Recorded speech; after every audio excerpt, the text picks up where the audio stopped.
Hello, this is Deep Mitra from Chess Ship, covering Game 5 of the World Chess Championship. Notwithstanding the drawn result today, the question is, who is going to lose the next game? Who is going to make that first blunder? Or who is going to blink first?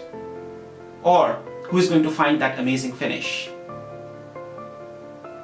The answer, I'm sure, will be revealed before the end of next week. Today's game is all about the famous poison pawn. It is a tactical bait often used in any chess game. What happens is that a free pawn is offered to lure the queen away from the king, the queen being the strongest piece on the chessboard. As soon as the poison pawn is taken, a devastating attack against the king takes place. And the queen, being away, often finds it too difficult and often too late to return back to support its king. Something very close to that happened today. And as soon as Carlsen snapped up a free pawn offered by Anand in move 22, he realized what can happen and quickly brought back his queen next to his king and found himself in an inferior position. And he had to defend the rest of the game to get a draw. You see, the position on my left is what I've been talking about. The decision Carlsen has to make is whether or not to capture the free poisoned pawn offered by Anand.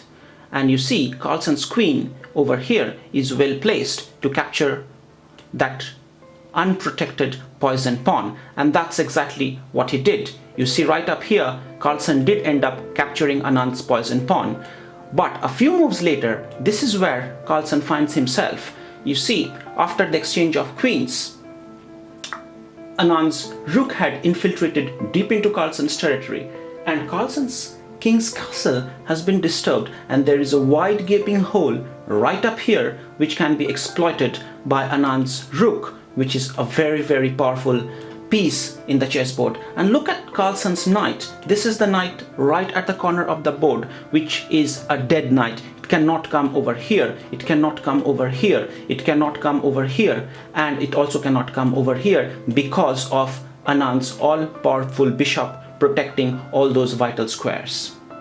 The simple lesson from Game 5 for me today is that there is no free lunch. Or in chess, beware of the poison pawn. The temptation to grab a little freebie is often too hard to resist. Carlsen will have an advantage in Game 6 and in Game 7 of playing white, and Anand, I'm sure, will continue to play Sicilian, the sharpest of the sharp lines, while playing black. I feel that in these two games, whatever the outcome will be, will have a lasting impact in the match. That's my take on the game so far. Stay tuned and be sharp. See you in Game 6.